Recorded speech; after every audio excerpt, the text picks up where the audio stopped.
Bonjour à toutes, bienvenue dans la table avec Annabelle. On parle des rythmes de Dieu, comment marcher selon le rythme de Dieu. Et quelquefois, ça va trop vite, quelquefois ça va pas assez vite. On est rarement satisfait de la vitesse à laquelle on est. Ce qu'on n'a pas, on voudrait l'avoir. Et puis ce qu'on a, on se demande, est-ce que c'est pas trop tôt pour l'avoir? Est-ce que c'est le bon moment? Beaucoup de questions existentielles. Et quelquefois, nous les chrétiens, on complique encore plus les choses avec la peur de se tromper, le timing de Dieu, le kairos. Est-ce que c'est le bon moment, le moment à pointer à la minute près que le Seigneur a décidé dans son calendrier? Et ça peut mettre énormément de pression du coup à savoir est-ce que je le fais, est-ce que je ne le fais pas? Et je crois que il y a des signaux, il y a des feux verts que Dieu nous donne pour nous dire ok, c'est le bon moment. Et puis il y a aussi des feux rouges ou des indications pour pouvoir nous dire attention. Et ensemble avec les filles, eh bien nous allons voir c'est quoi ces feux, ces indications que nous avons sur notre route. Mais en tout cas, aujourd'hui, à notre table, nous avons une femme très chic. Très belle.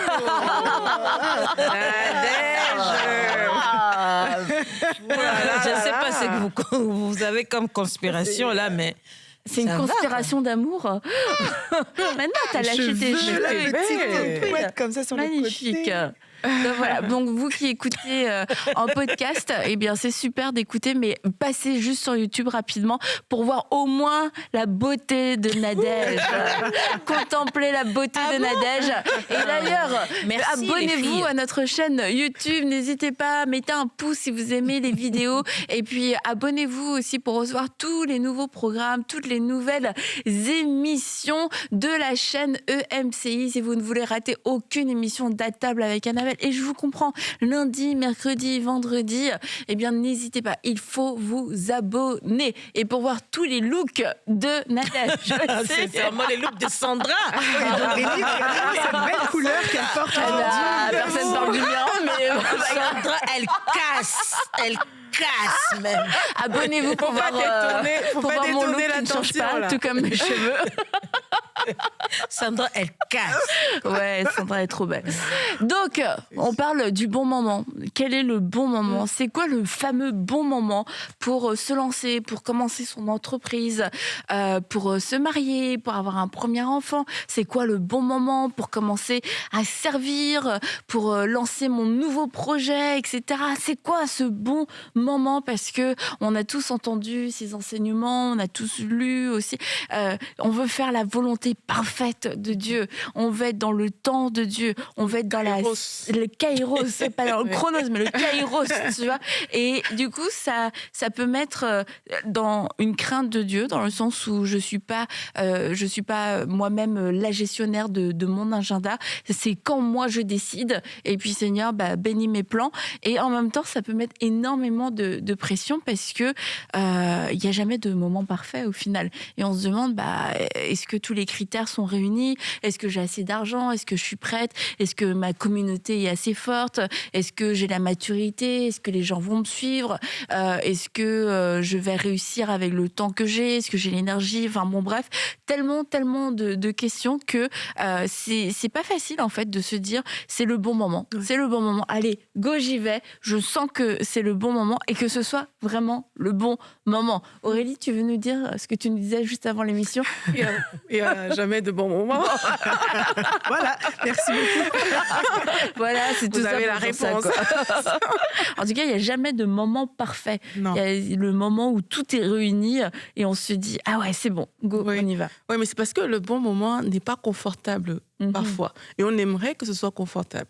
Parfois, on aimerait que tout soit aligné et puis on avance tout simplement sur un terrain qui est tout à fait lisse. Mais le bon moment, c'est pas toujours ça. Parfois, le bon moment, tu es très inconfortable même d'ailleurs. Mais ce qui va te permettre de juger, si je peux dire ça comme ça, c'est ce qui se passe à l'intérieur de toi. C'est ce que tu ressens, c'est cette paix intérieure. Et tu peux avoir peur, mais tu avances parce que c'est le bon moment.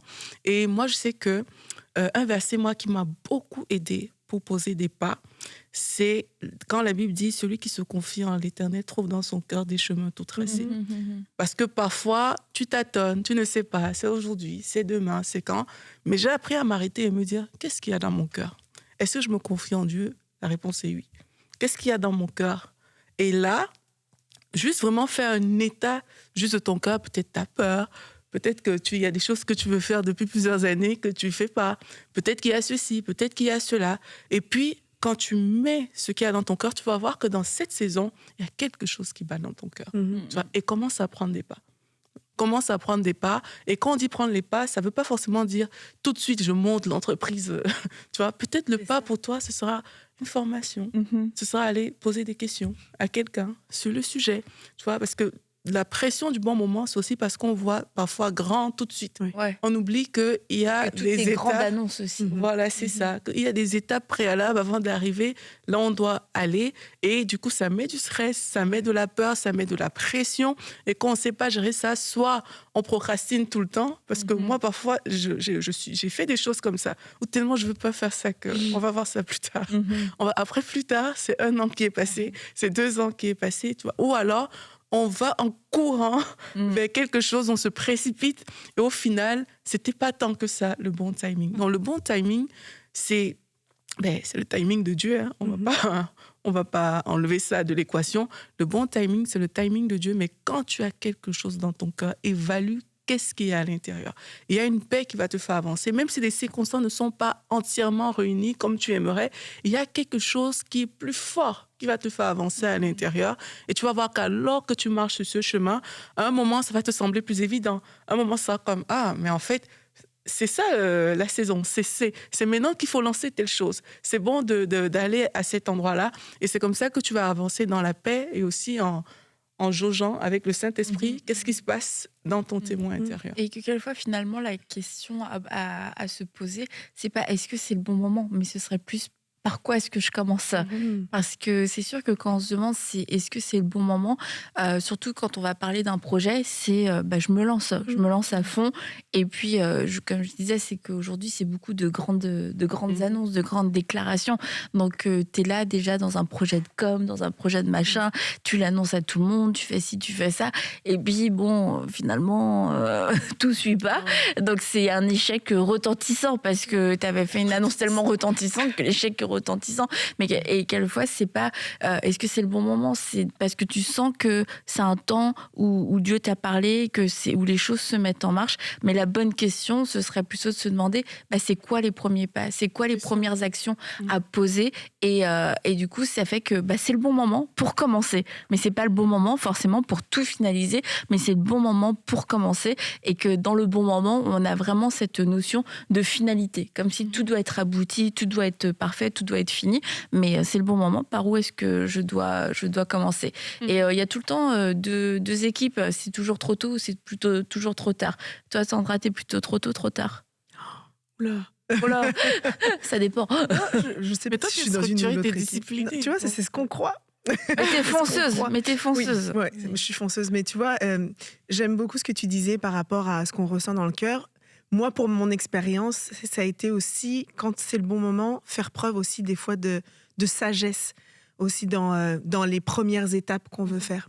Si je prends un exemple, quand j'avais, en tout cas j'étais dans mes études bibliques, et j'avais déjà ce désir d'aller me former pour la louange, puis d'aller faire une école biblique. Donc je priais, je dis Seigneur, forme-moi, montre-moi qu'est-ce que je dois faire.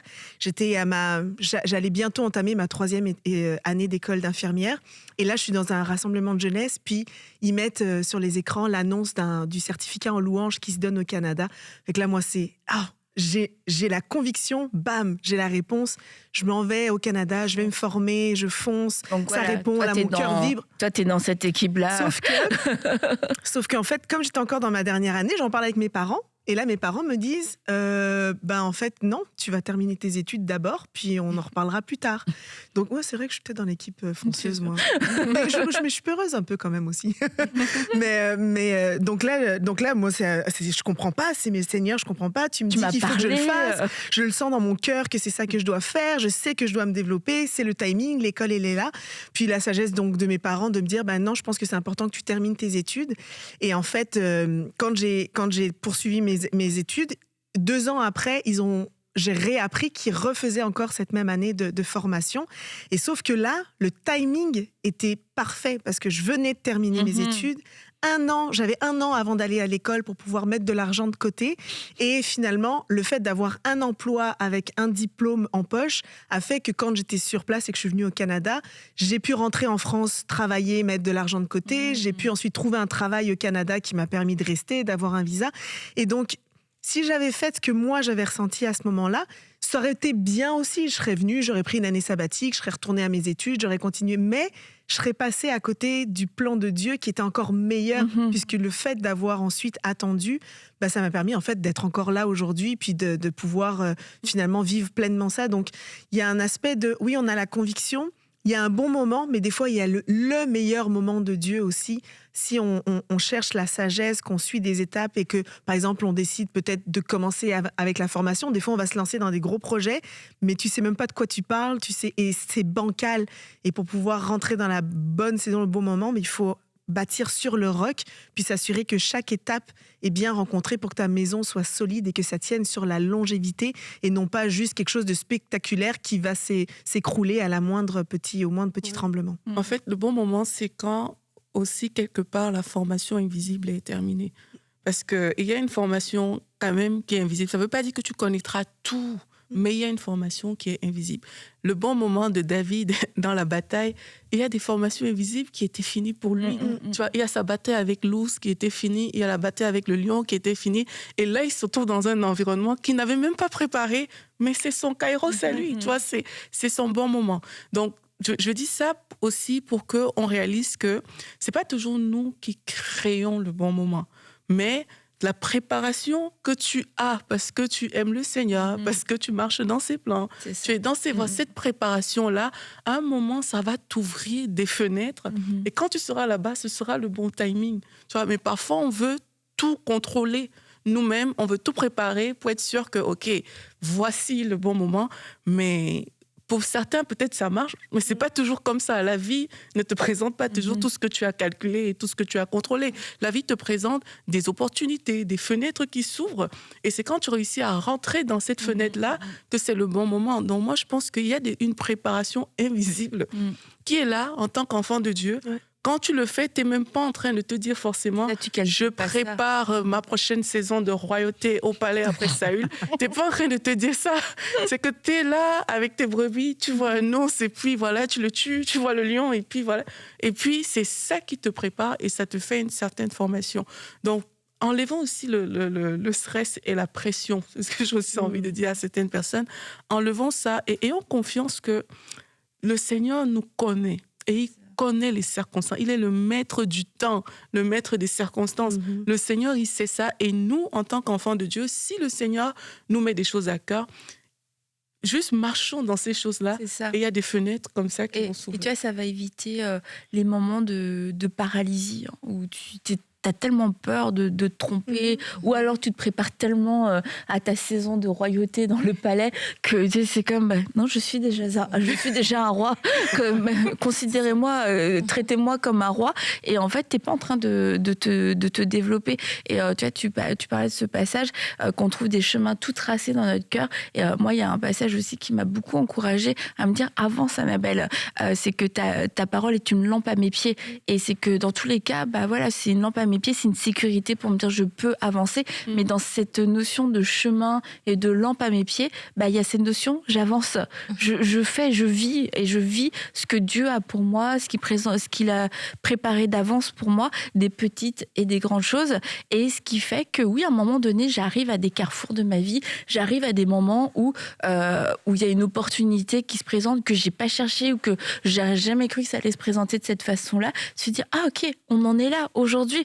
Seigneur, est-ce que ça vient de toi? Est-ce que c'est toi? Si oui, je vais y aller, mais on n'est pas dans un calcul permanent de ma réussite, de ma destinée, de mon élévation, de ma promotion. Et ça, je pense aussi que c'est hyper important, parce que sinon, on va être concentré sur le palais. Tu es déjà en train de décorer ta chambre royale, tu vois, et tu t'occupes pas du troupeau que Dieu t'a confié, mais tu es déjà en train de planifier ta vie royale. Et là, il y a un danger de vraiment manquer pour le coup le moment de Dieu.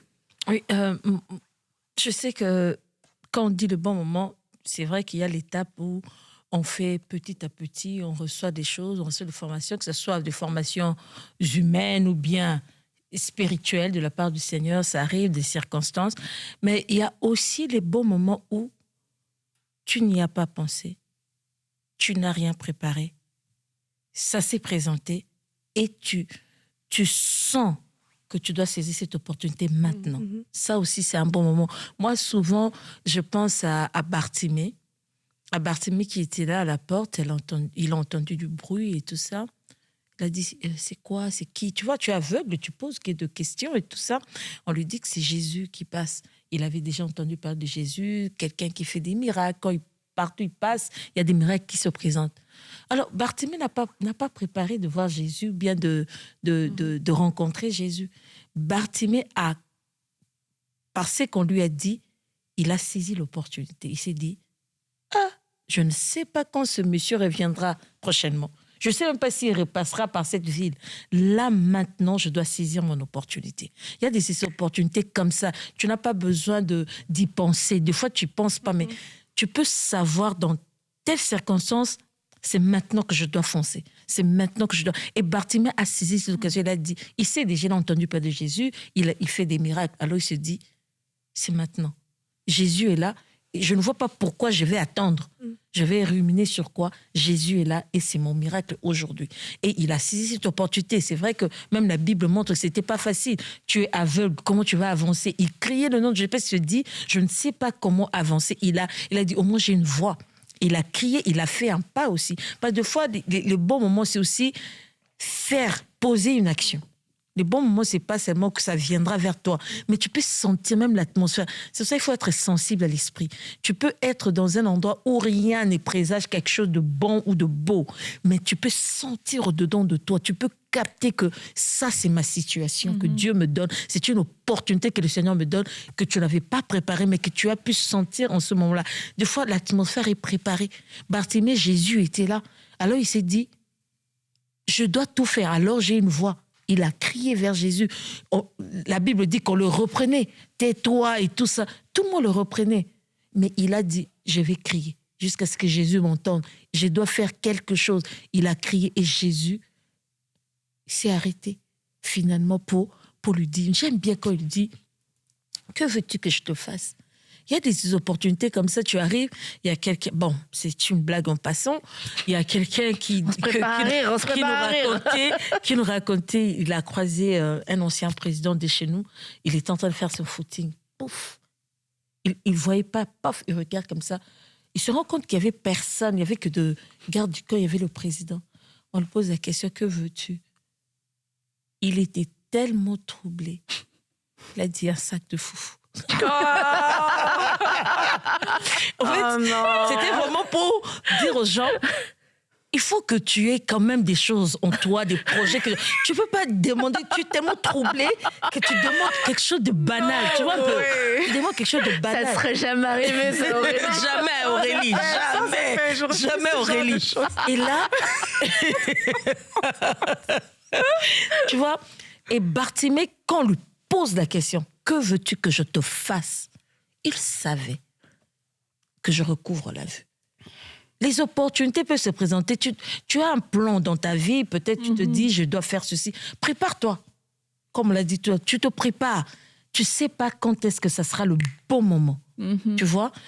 Quand Dieu t'appelle, non, je l'ai dit une fois ici dans une émission, non, tu seras une grande servante de Dieu. Moi, on m'avait dit dans la louange, dans la musique, dans la prédication. Ok, je ne vais pas rester chez moi, j'attends. Ça va arriver le bon moment là de la musique et de... Non, je dois quand même un minimum de formation, apprendre, être dans l'état. Parce que je suis allée faire la musique. C'était plus tard, quand j'ai déjà compris mon appel, tout ça. Mais j'étais là avec des frères, on priait ensemble, on travaillait. Je voulais qu'on travaille un peu ma voix. J'avais un problème toujours avec le rythme. Au début, quand je commençais, c'était toujours soit j'entre avant, soit je commence un chant en retard. Et c'était ça que je devais travailler. J'ai commencé à travailler sur ça. T'avais du problème avec le bon moment, en fait. J'avais le problème avec le bon moment, même dans la musique. En fait, c'était ça. J'ai commencé, je me disais, qu'est-ce que je peux faire? Je regardais mes moyens, je regardais là où j'étais. Si on me dit, on m'a parlé de la parole, je n'ai pas de moyens, ou bien je n'avais même pas, je ne sais pas, c'était même pas dans ma tête d'aller faire la théologie en ce moment. Alors j'ai commencé à lire ma Bible vraiment comme si je cherchais quelque chose dedans. Et c'est comme ça que je me suis préparée. Tu te prépares. Parce que souvent, j'ai eu à converser quand même avec certains jeunes. Ils me remettent tout à l'argent. Je ne sais pas pourquoi les gens remettent tout à l'argent. C'est pas l'argent qui fait des choses. Des fois, tu te prépares avec ce que tu as maintenant. Ça veut pas dire l'argent. J'avais ma Bible avec moi. Au moins, j'avais ma Bible. Alors, je me disais, personne ne m'interdira de lire ma Bible. Personne ne m'interdira de méditer, de travailler sur la parole de Dieu. Et c'est ce que j'avais, c'est tout ce que j'avais. Et c'est ce qui m'a préparé à cela. Lire la parole, travailler sur ma musique. J'appelais déjà embêter des frères. S'il te plaît, travaille un peu avec moi, joue un peu du piano ici pour moi. Je voulais quelque chose, tu vois. Je savais ce que Dieu avait dit et j'ai mis les moyens que moi j'avais pour y arriver. Des fois, les bons moments aussi, c'est que tu prépares. Quand le bon moment arrivera, est-ce que le bon moment te trouvera prêt ou pas? Ça aussi, c'est un problème. Le bon moment peut être là. Bartimée, Jésus était là. Il aurait pu se dire, bon, qu'est-ce que tu veux? Un repas. Non, même pas. Il n'aurait même pas peut-être dit, si c'est vraiment le Fils de Dieu, il saura que je suis ici. Tu vois, il y a des gens de fois qui disent, je fais rien si vraiment Dieu veut. Il viendra à moi. Non, tu dois te battre. Tu dois sentir que c'est le moment, je dois faire quelque chose. Bartimée a crié. Alors, réveillons-nous. Réveillons-nous. Parce que des fois, on est là comme si, on attend le bon moment. On attend Jésus. Jésus est déjà là. Dieu est déjà là. Alors, toi aussi, regarde à toi-même. Qu'est-ce que tu prépares pour ce que Dieu a dit? Parce que si tu es préparé, tu sentiras le bon moment. Ouais. Et c'est très important de se préparer. C'est très important de se dire, j'ai ma part aussi. Donc, je dois faire quelque chose pour que cette atmosphère soit possible. Je crois que c'est ça aussi. C'est pour ça que je disais, il y a tout le temps un peu deux équipes, les trop tôt et les trop tard. Oui. Et Bon, finalement, je suis trop tôt. Ouais. J'ai choisi mon camp. Et il y a on n'est pas prêt. C'est pas encore le moment. Oui. Non, il faut encore attendre un peu. Et c'est pour ça que c'est bien aussi d'être entouré, parce qu'il y a des gens qui vont tout le temps foncer et eux, il faut les retenir un peu. Mais il y a des gens, ils avancent pas, donc eux, faut les tirer aussi un peu. Puis quand on est à plusieurs et qu'on se connaît, on peut. Non, mais toi, c'est jamais le bon moment. Allez, go, vas-y. Oui. Et parce que sinon, on va jamais avancer. Dans Pékin Express, il y a une. Quelle belle référence. Alors, ça fait longtemps, ça fait plusieurs saisons que j'ai pas regardé, mais bon, bref, me le racontez pas au cas où je les regarde un jour. Mais tu sais, t'as une épreuve où ton binôme il part et tu dois lui crier les indications pour avancer. Il a les yeux bandés. Ok, 3 pas à gauche, 3 pas à droite, etc. À chaque fois, ça me fait trop rire en fait cette épreuve-là, parce que t'en as tout le temps un qui court, il entend rien, mais il court comme un fou. Tu vois, il voit rien, il connaît pas le parcours. Je me dis, mais à quel moment tu t'es dit que ça allait fonctionner? Mais parce que le gars, il est tellement sûr de lui, il veut pas perdre de temps, il se dit, ah, c'est bon, j'y vais. Et tu vois, il se tape tout, je me dis, waouh, quel courage, moi, ça m'épate, tu vois, mais en même temps, c'est hyper dangereux. Et puis, t'as l'autre qui est en train de venir, non, je te dis, là, et en fait, tu te dis, il voit rien, mais il compte que sur lui, il a oublié qu'il y avait quelqu'un qui était là pour le guider. Et tu vois, ça, c'est un peu la team rapide. Je m'en fiche, j'y vais, je fonce, coûte que coûte. Et puis, t'as tout le temps l'autre qui est là, qui bouge pas, et qui reste là. Et l'autre, il lui dit, avance. Je vois rien. C'est pour ça que je te dis, avance. Fais 3 pas. Où? Devant toi. Et tu sais que toutes les indications sont jamais assez précises. Mais je vois rien. Oui, c'est le but de l'épreuve. Et du coup, ils bougent pas. Et tu vois, ils sont là. Ils tournent sur eux-mêmes. Ils bougent juste les bras, etc. Et ils avancent à rien. Et les deux extrêmes sont très drôles. Et en fait, souvent, le binôme qui va gagner l'épreuve, c'est ceux qui sont concentrés et il lui dit les bonnes indications. L'autre, elle se pose pas de questions. Il se pose pas de questions. 3 pas, j'en fais 3. À gauche, légèrement à gauche. Je vais légèrement à gauche. Je partage pas tous mes avis. T'es sûr que c'est pas à droite? Je vois rien, mais bon, je le dis quand même comme ça. Et c'est eux qui gagnent. Mais à chaque fois, cette épreuve, elle me fait rire parce qu'elle est très drôle à regarder, ceci dit. Mais parce que c'est aussi un peu, ça montre, je trouve, un peu comment on fonctionne dans la vie avec le Seigneur, sachant que lui, le Seigneur donne les bonnes indications au bon moment et qu'il se trompe pas, parce que bon, il y en a, ils sont pas très bons non plus pour donner des indications. Mais il y a tout le temps ces extrêmes. Je bouge pas parce que j'ai peur, je sais pas où je vais, je vois rien, et puis l'autre qui fonce dans le tas, qui sait absolument pas où il va non plus. Et c'est pour ça, se connaître et de savoir, moi j'ai plutôt tendance à ralentir, donc peut-être que moi, mon discernement du moment, il est... il va être tout le temps retardé, en fait. J'ai comme un frein dans ma tête. Et l'autre, moi, j'ai un accélérateur. Donc, entourez-moi, aidez-moi. Et je sais que finalement, quand on me dit non, ralentis, on a sûrement raison. Parce que le passé, mes expériences m'ont prouvé que j'allais trop vite, que finalement, j'aurais pu me tromper, qu'en écoutant comme toi avec tes parents, que c'était une très bonne idée. Et puis, tu vois, moi, mes expériences vont me dire, non, tu vois, en fait, quand les gens m'ont dit, c'est le temps, vas-y, go, heureusement qu'ils me l'ont dit, parce que peut-être que moi, je serais jamais partie, tu vois, je serais encore coincée sur la ligne de départ, je vois rien. Vous êtes sûr? C'est dans le bon moment. La Bible parle des conseils. Donc, ça fait partie de tout ce qui est nécessaire quand on veut vraiment avoir le bon moment. C'est qu'il faut des conseils de sagesse qui vont nous accompagner. Il faut des personnes à côté qui vont même éprouver aussi peut-être les idées que tu as dans ton cœur, qui vont te dire que peut-être pas. Tu vois, il faut accepter d'ouvrir nos oreilles pour entendre ces choses-là lorsqu'on veut vraiment réussir et lorsqu'on veut prendre le bon pli. Tu vois, il faut accepter d'écouter des conseils et ne pas avoir peur de demander des conseils. Et en gros, tu vois, par rapport à ce que tu es en train de dire, c'est ça aussi, c'est que on a besoin des personnes autour de nous qui vont pouvoir nous dire des choses. Dans l'histoire de Bartimée, moi, une chose qui me fait toujours rire, c'est que c'est les personnes qui ont dit tais-toi, c'est les personnes qu'on a envoyées le chercher. Tu vois, donc encourage le maître t'appelle. Oui, clairement. Mais on a toujours besoin des personnes. Oui. Dans tous les cas, on a besoin des personnes. Mais une chose aussi que moi, j'ai remarqué par rapport au bon moment, c'est qu'à un moment, tu vas arriver dans ta vie où en fait, tu es obligé de dépasser ta peur. Tu sais qu'il faut avancer. C'est comme s'il y a quelque chose à l'intérieur de toi qui est plus fort que les peurs que tu peux avoir en toi, en fait. Et il faut que tu y ailles. Tu ne sais pas pourquoi, mais tu sais que maintenant, je dois juste avancer. Là, je dois aller. Tu as peur. Tu as même peut-être les gens qui te disent non, ne le fais pas, n'y va pas. Mais il y a une force que tu sais que je vais avancer. Et moi, je sais que, un peu comme toi, Annabelle, je ne suis pas quelqu'un qui est pressé. J'ai un côté fonceur, comme Sandra, mais sur certaines choses, je ne suis pas très pressée. Tu vois, je suis comme... j'attends. Mais à un moment, je sais aussi reconnaître que... T'as que deux vitesses. C'est comme s'il y a une force à l'intérieur de moi. Plus fort que toi. C'est plus fort que mes résistances, c'est plus fort que ma peur, c'est plus fort que tous les arguments que j'aurais pu mettre sur la table pour te dire que je n'y arrive pas. Tu vois, c'est plus fort que ça.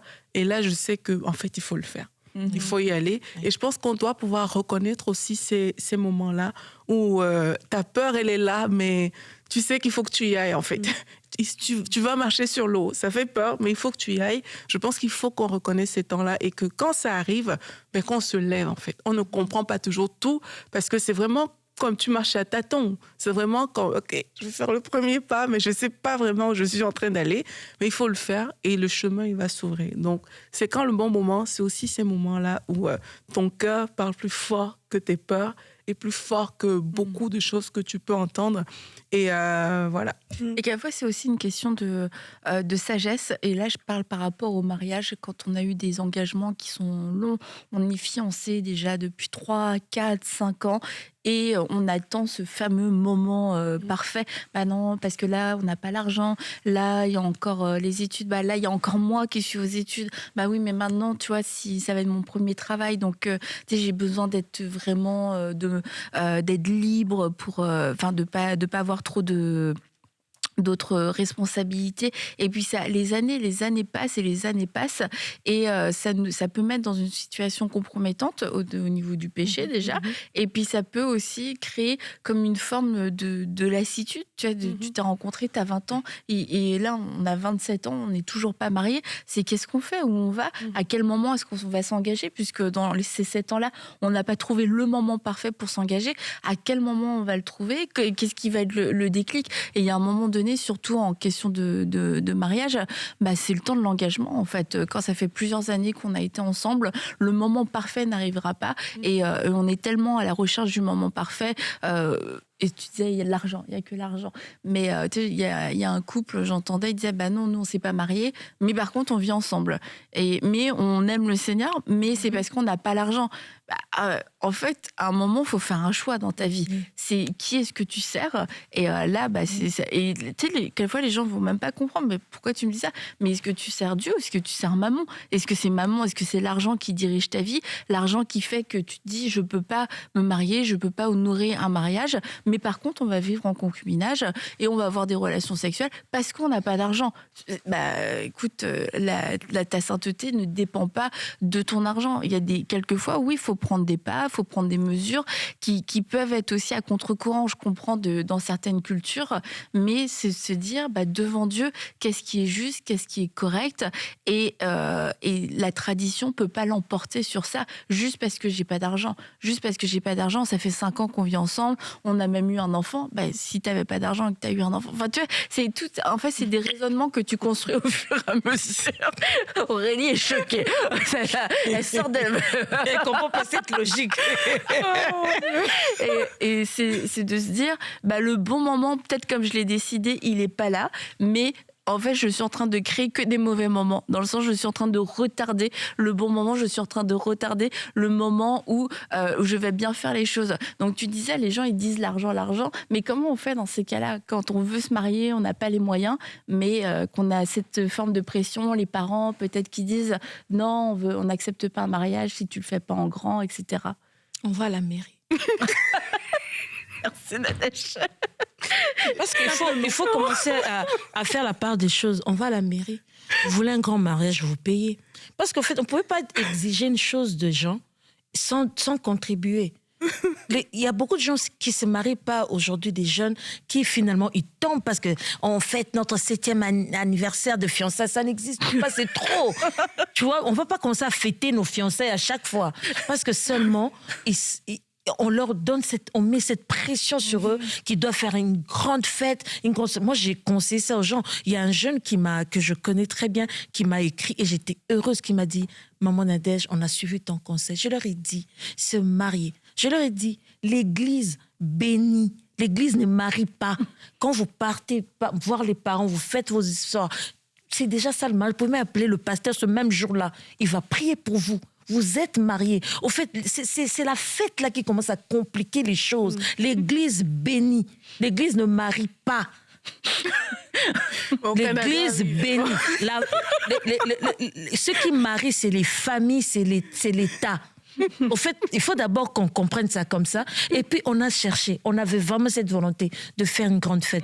Qui n'aimerait pas faire une grande fête? Tu vois, alors, c'est pas la fête qui fait le mariage. Quand on cherche, on ne trouve pas. On simplifie. On va à l'état civil.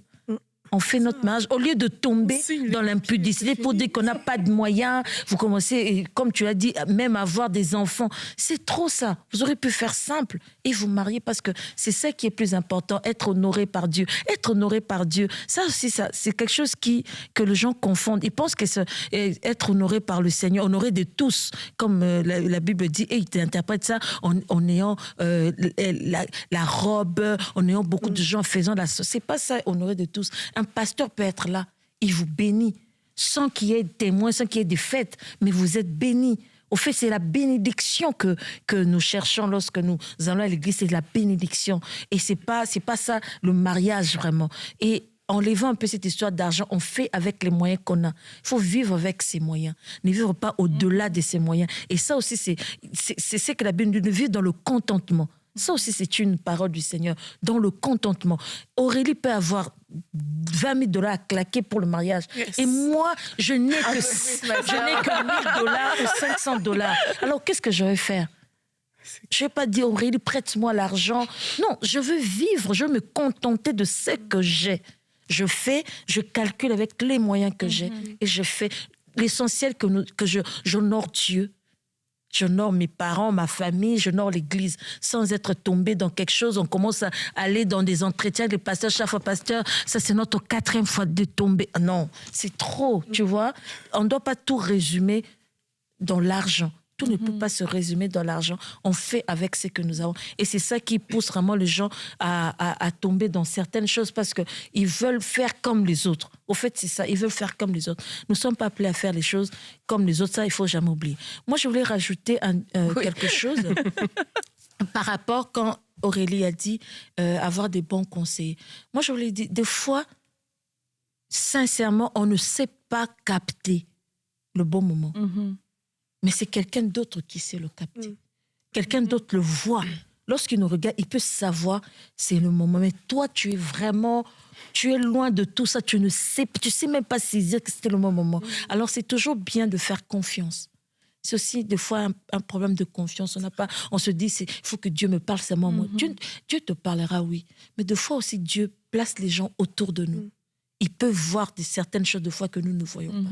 Faire confiance. Je vois Samuel, ces jeunes Samuel qui ont entendu la voix. Samuel, qui ne comprenait pas parce qu'il pensait que c'était Élie qui l'appelait. Il part chez Élie la première fois. Et puis Élie comprend directement que c'était Dieu. Élie l'a conseillé. Cette fois-ci, tu dis, oui Seigneur, ton serviteur écoute. Tu vois, on a toujours besoin de quelqu'un qui nous tienne par la main, qui nous emmène dans ce beau moment. Parce que souvent, on ne sait pas. Souvent aussi, on ne sait pas. Il y a des moments, on ne sait pas vraiment savoir que c'est le moment. Mais quelqu'un à côté de nous qui dit, Nadège, bouge, c'est maintenant. Moi, je suis quelqu'un normalement. Bon, je commence à changer. Je suis quelqu'un normalement, même quand il faut foncer dans un projet. Moi, je vois tout d'abord. Je vois d'abord tout obstacle, les problèmes, les choses qui ne vont pas aller. Et mon mari est du genre, il voit seulement ce qui marche. Alors, dès qu'il me présente un projet, tu as pensé à ceci.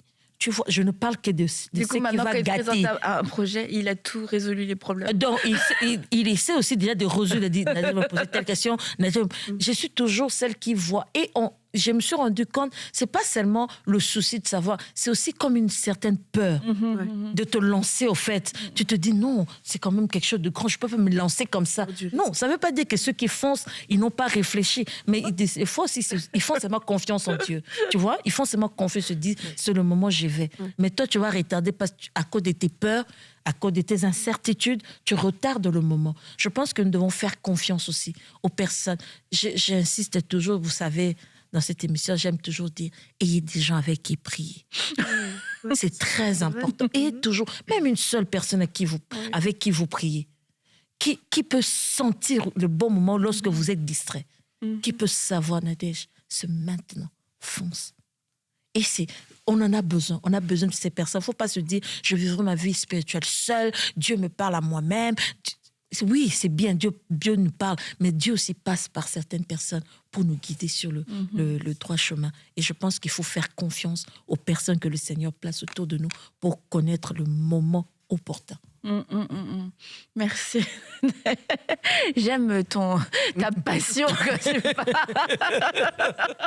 Et on ne fabrique pas les moments opportuns. Oui, on ne fabrique pas. C'est important de le dire. On ne manipule pas pour que ce soit le bon moment. Oui. Ouais, c'est sûr, non, c'est certain. Avoir des motifs purs. Et puis, je crois vraiment d'aimer le Seigneur.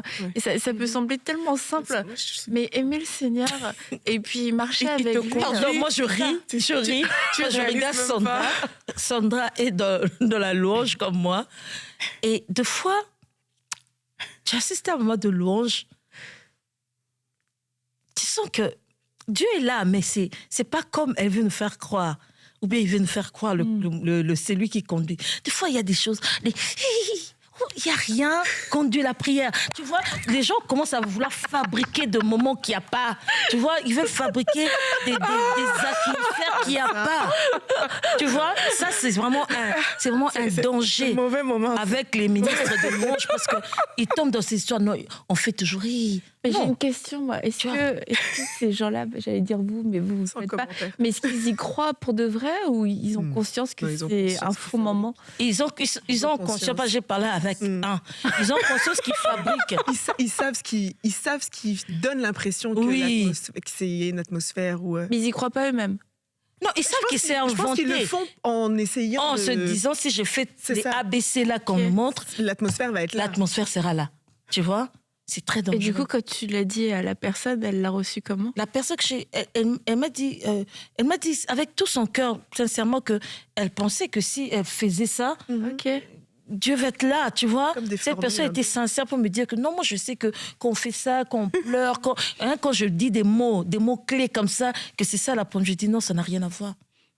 Sois sincère. Si le Seigneur ce jour-là veut être calme, ne pousse pas, sois dans le calme. Un moment aussi tu dis seulement un mot, mais la salle est dans une atmosphère. Donc, il ne faut pas chercher à fabriquer de pas les bons bons moments. moments. Le bon moment, quand Dieu est là, tu es sincère, tu te laisses comme un instrument. Le bon moment est là. Amen. déjà. Je suis contente, Aurélie, que t'aies lancé ça à la fin de l'émission. On serait passé quand même C'est à côté clair. de ça. Donc ne fabriquons pas ces bons moments. Dieu est l'auteur de ces bons moments. Oui. Aimons le Seigneur, marchons dans l'obéissance avec lui, pas après pas, jour après jour. Et c'est lui qui va ouvrir les portes, qui va disposer les cœurs et qu'on puisse aussi avoir un entourage de foi, un entourage avec l'Esprit de Dieu qui va pouvoir quelquefois reconnaître ces moments que nous ne reconnaissons pas. Mais rappelez-vous, on va à la mairie et on ne fabrique pas les bons moments. Merci beaucoup, Nathalie. À vendredi, bye bye.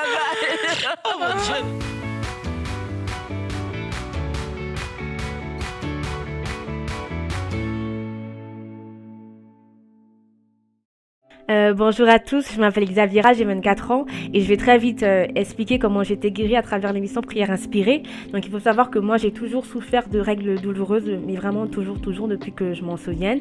Et ce jour-là, c'était le 13 février, c'était mon premier jour de règles du mois et ça me faisait vraiment souffrir. Donc j'avais commencé à prier le matin pour ça, pour que le Seigneur m'en délivre. Je priais, je lui demandais qu'il me sorte de là, qu'il me délivre parce que j'en pouvais plus.